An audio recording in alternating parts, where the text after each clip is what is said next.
At Thanksgiving dinner, my brother raised his glass and said, "To the only child who ever made this family proud." My parents clapped while my sister sneered, "You should just accept that you'll never be one of us." My heart pounded, but I kept my composure. Actually, I have something to share. The moment I pulled out the documents from my bag, their laughter died instantly. So this happened last Thanksgiving, and I still think about it almost every day. My family has always had this weird dynamic, but what went down that night tore the lid off everything. Let me set the stage a bit. I'm the middle child. My older brother, David, has always been the golden boy. My younger sister, Jessica, is the family princess. And then there's me, Alex. I've always been kind of invisible to them. Or worse, the family disappointment. I didn't go to law school. I didn't marry rich. I moved out of Charleston and settled in Asheville, where I work in art and design. I rented a small place. I drive a beat-up Honda. I have a dog and a couple close friends. I'm happy, but my family treats my life like it's something to be ashamed of. David's a lawyer. Not just any lawyer, a partner at some flashy downtown firm. Wears $1,000 suits, drives a Tesla, lives in one of those massive new houses in Mount Pleasant. Married to Laura, who's sweet but honestly out of place with my family. Jessica married some finance guy and lives in Atlanta. She's always been snide with me, like I'm embarrassing just by existing. Now, my parents, they're old-school Southern. Status matters. Who you married, what your title is, where your kids go to school. David and Jessica tick all the boxes. I don't. I might as well be invisible at these family gatherings. That's how it's been for years. So Thanksgiving rolls around. My folks still host it at the family house. Big white two-story in West Ashley. Always the same thing. David arrives with wine and an ego the size of Texas. Jessica comes in late, makes a comment about my clothes, then starts talking about some vacation she's planning. My mom fawns over both of them like they cured cancer. My dad just nods and says stuff like "That's my boy" whenever David opens his mouth. This year, though, I didn't just show up for dinner. I came with receipts. Literal ones. You see, a few months before Thanksgiving, I got an email from someone I didn't know. No message, just a bunch of photos. At first, I thought it was spam. Then I looked closely and realized it was David. In a hotel room. With a woman who definitely wasn't Laura. I didn't know what to do. I just stared at the pictures for a while.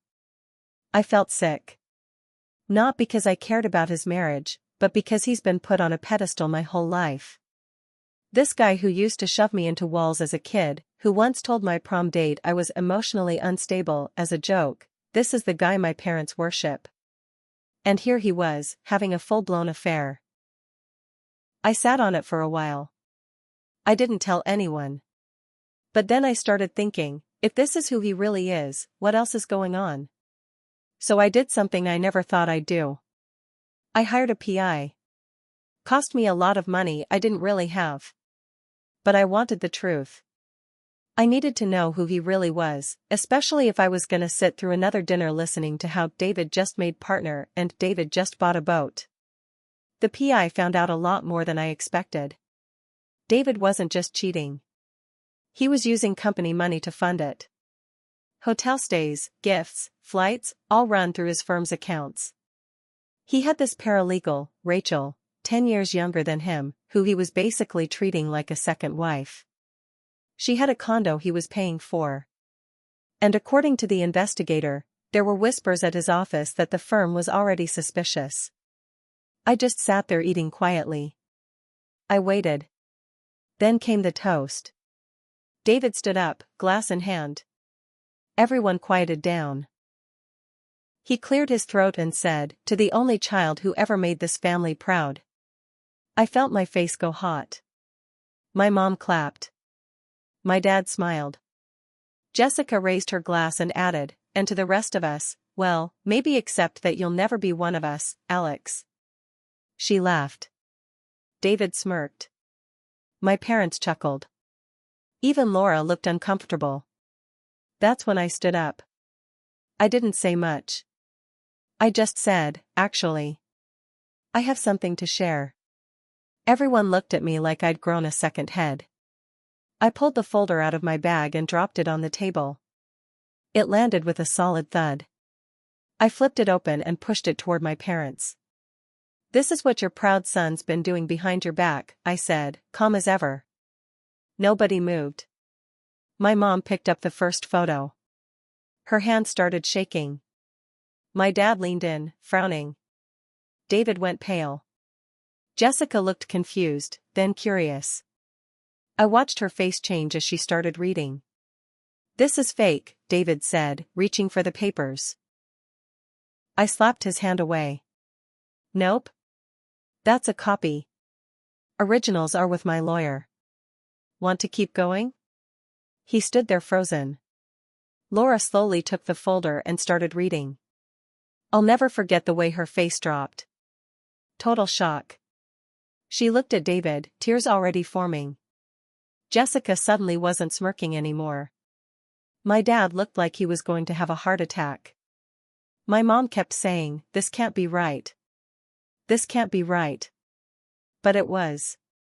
It was all there. Everything. The affair. The money trail. The firm's suspicions. A few conversations the PI had managed to record. The room went dead silent. You could hear a pin drop. And I just stood there, watching them all finally see David for who he really was. I haven't even gotten to what happened next, but if people are interested, I'll post the rest. Let's just say, it wasn't over yet. So yeah, the folder was open, my family was stunned, and I was standing there finally saying what I'd wanted to say for years.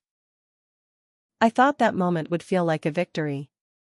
Like justice. But honestly? The room felt heavy. Like something cracked open and none of us knew how to fix it. Laura didn't say a word at first. She just kept flipping through the pages, the hotel receipts, the pictures, the emails.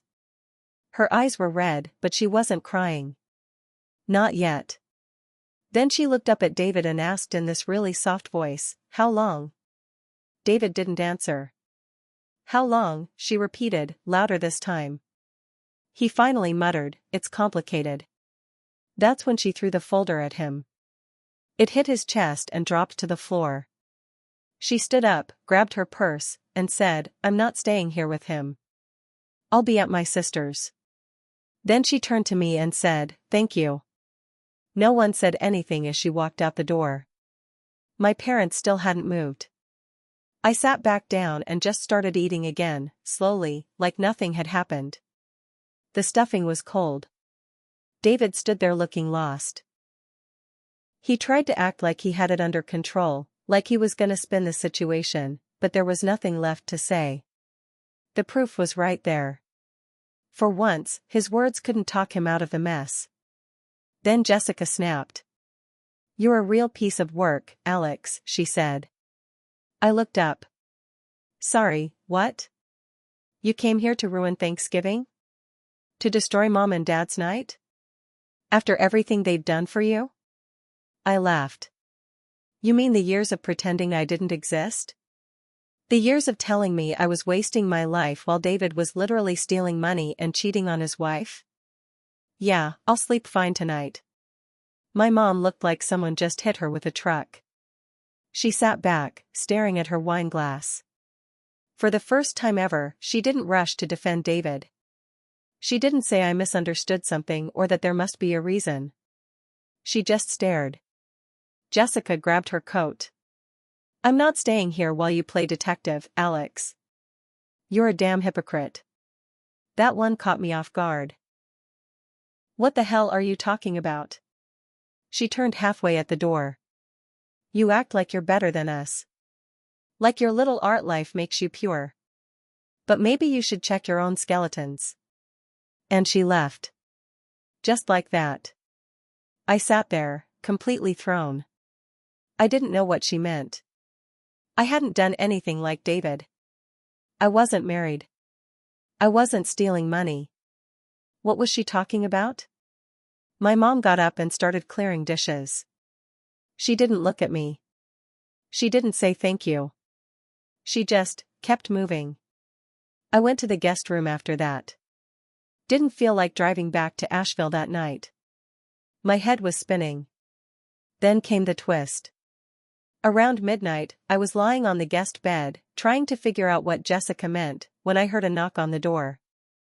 I opened it and found my mom standing there. Still in her apron. Still holding a dish towel. She looked tired. Like she aged 5 years in the last few hours. She came in and sat down, real quiet for a moment. Then she looked at me and said, "There's something you should know." I didn't say anything. She went on. "David wasn't the only reason we treated you differently." I asked, "What do you mean?" She sighed. "When you were born, there were problems. Financial ones. Your father and I weren't in a good place. We didn't plan on having another child. It caused a lot of tension." Okay, that stung, but I didn't interrupt. She kept going. "And then, when you were 2, we thought your development was behind.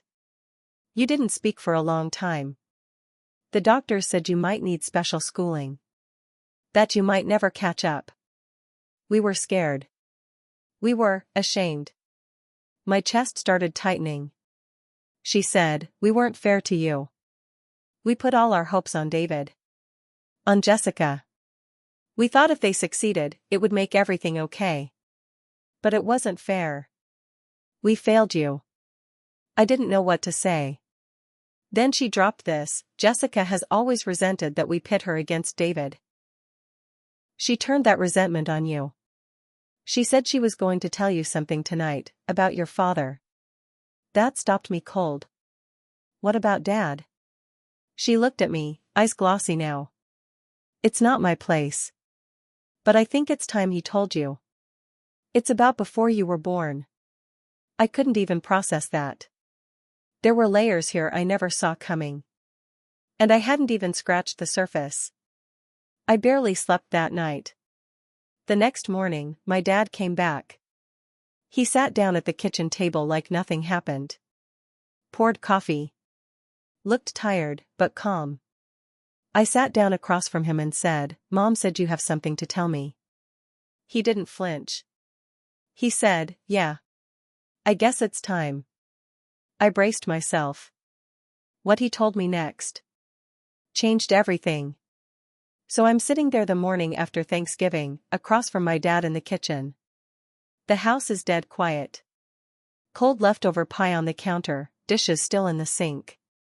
He stirs his coffee like he's trying to delay the conversation. Finally, I say again, "Mom told me you had something to tell me." He doesn't look up. She said it was about before I was born. He takes a long sip and sets the mug down. Then he just says it. "You're not my biological son." For a second, I don't even react. My brain just stalls out. "What?" I ask. "You were born while your mom and I were separated." Briefly. Nobody knew. We didn't tell anyone. Not even Jessica or David. He looked right at me then. "I raised you. I never thought of you as anything but mine. But, yeah. You're not." My stomach dropped. He kept going. "She was seeing someone. It didn't last. He didn't want anything to do with you. When we got back together, I said I'd raise you as mine, but we agreed to never talk about it again. So that's why. That's why I was always the outsider. That's why I never felt like I fit in. Why they looked at me like I didn't quite belong. Because I literally didn't. I couldn't even speak." He said, "I know this probably changes everything for you. But I figured if you were grown enough to drop that folder on the table last night, you deserved to know this too." I asked the only thing I could think of, "Does David know?" My dad hesitated. "No. Not exactly. But I think Jessica found out recently. From your mom's old journals." She was helping her clean out the attic last month. So that's what Jessica meant when she said I should check my own skeletons. It all clicked. I wasn't just the black sheep. I was the kid they were trying to forget was ever born. The living reminder of something messy. Something they'd buried. All those years of being left out, brushed off, talked down to, they weren't just emotional neglect. They were intentional. A way to keep distance. I walked out of the kitchen without another word. I needed air. I sat out on the back porch, in the same crappy wooden chair I used to sit in as a teenager when I didn't want to be inside with them. And I just stared at the backyard for a while, trying to put it all together. Then my phone buzzed. It was a message from an unknown number. You think you're so smart.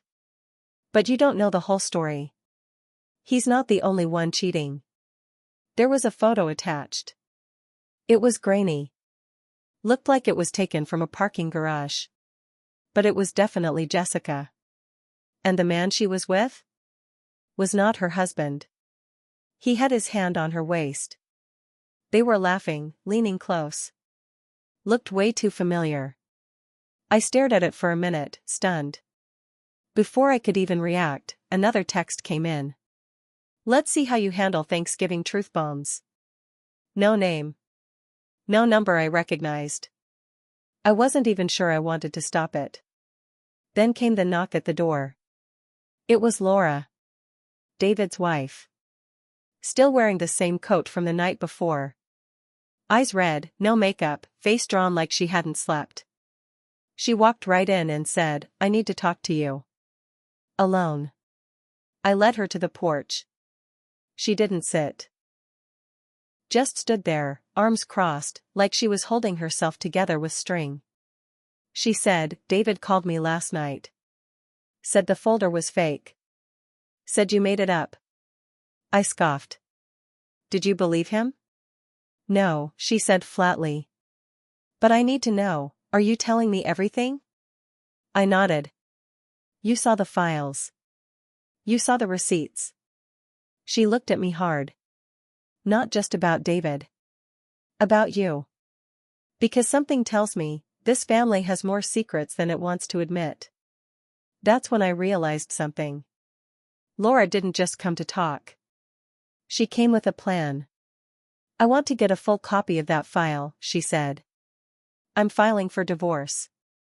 And if he tries to pull anything, custody, money, image, I want everything you've got. I told her I'd send her a copy. She thanked me, then paused at the door. He used to call you pathetic, you know. When we were alone. Said you were a drain. That your parents only kept you around out of guilt. She looked me dead in the eyes. He was wrong. Then she left. And just like that, it hit me, this wasn't just about David anymore. Or Jessica. Or my parents' buried secrets. This was a war zone. And I was already in the middle of it. But the most messed up part? I didn't want to be the one to keep throwing gas on the flames, but at that point, I couldn't just ignore it. Someone wanted this entire family to unravel. And honestly? We were already halfway there. The next morning, everyone came back. Like zombies. David returned first. No apology. No explanation. Just showed up, eyes bloodshot, jaw tight. He didn't say a word to me. My dad came in not long after. Quiet as ever, like the whole world around him wasn't imploding. Jessica showed up last. She didn't even make eye contact with me. We were all sitting in the living room. Nobody spoke. Then I broke the silence. Who sent me this? I held up my phone and walked into the center of the room. Someone texted me a photo of Jessica last night. I tapped the screen and turned it around so they could all see. Jessica's face drained of all color. David muttered, Jesus. My mom gasped and covered her mouth. My dad looked up for the first time and said, Is that real? Jessica didn't deny it. She stood up and shouted, What, so now you're spying on me too? Is this what we do now? You dragged David, now it's my turn? I said, calm as I could. I didn't take that photo. Someone else did. It got sent to me. Alex. I'm sorry. I didn't say anything. He turned to Jessica. If you're cheating on Matt, you need to come clean. Jessica folded her arms. Why is it my fault all of a sudden? Because we're not hiding anymore, my mom said quietly. That was the moment it all came to a head. Everyone started talking at once. Shouting, arguing, bringing up things that had clearly been buried for years. Jessica threw out that I was probably never supposed to be born in the first place. David said maybe I should be tested if I really wasn't Dad's son. My mom broke down crying. My dad just sat down and rubbed his temples like he was trying to tune it all out. And then, the front door opened. It was Matt, Jessica's husband. No one invited him. Nobody even knew he was coming. He stepped into the room, confused at first. Then he saw the photo on my phone, still up on the screen. His face went pale. Jess, what the hell is this? Jessica froze. Matt, is that the guy from your gym? The one you said was just a friend? Dead silence. My mom tried to step in, but Matt held up a hand. No. Let her answer. Jessica looked like she wanted to disappear. Yes, she whispered. It started a few months ago. I didn't mean, Matt shook his head. Save it. He turned and walked out. Jessica chased after him, yelling his name, but the damage was done. Back inside, no one moved. David sat back down. His hands were shaking. I think I need a lawyer, he said under his breath. My mom just cried quietly into a napkin. My dad looked like his whole body deflated. Me? I just sat there, watching it all fall apart. That day ended with all of us going our separate ways. Jessica left to go after Matt. David packed a bag and said he'd stay at a hotel. My dad went to his room and locked the door. My mom hugged me, really hugged me, for the first time in years. Not a polite, side pat kind of hug. A real one. She said, I should have protected you. I'm sorry we made you feel like a mistake. I didn't know what to say. I just nodded. My throat was too tight to speak. Jessica's marriage? Over. Matt didn't even want to sit down for a talk. He just sent movers to get his stuff. David? His firm opened an investigation. Rachel, the paralegal, quit and blocked him everywhere. From what I heard, they found enough in those records to press charges. His perfect life was going down fast. My parents stopped pretending. They started therapy, together and separately. My mom said she wants to rebuild things while there's still time. As for me, I went back to Asheville. I didn't answer any calls for a few days. Just needed space. You'd think after a fire like that, I'd feel triumphant. Like I won. But honestly, I felt hollow. Tired. Heavy in a way I hadn't expected. Yeah, I exposed the truth. But I didn't walk away unscathed. The family I tried so hard to be a part of? It was never built on love. It was built on appearances. Status. Control. When I stopped chasing their approval, I finally saw that clearly. So where does that leave me? I'm not sure. I'm trying to move forward, slowly. I've started painting again. I take long walks with my dog. Some days, I feel hopeful. Other days, I feel like something's missing, not them, but what I wished they could be. If there's one thing I know now, it's this: sometimes, truth doesn't set you free. It just shows you who's really been holding the cage door shut all along. And when you finally step out, there's peace. But also pain. Still, I'd rather live out here than spend one more minute pretending in there.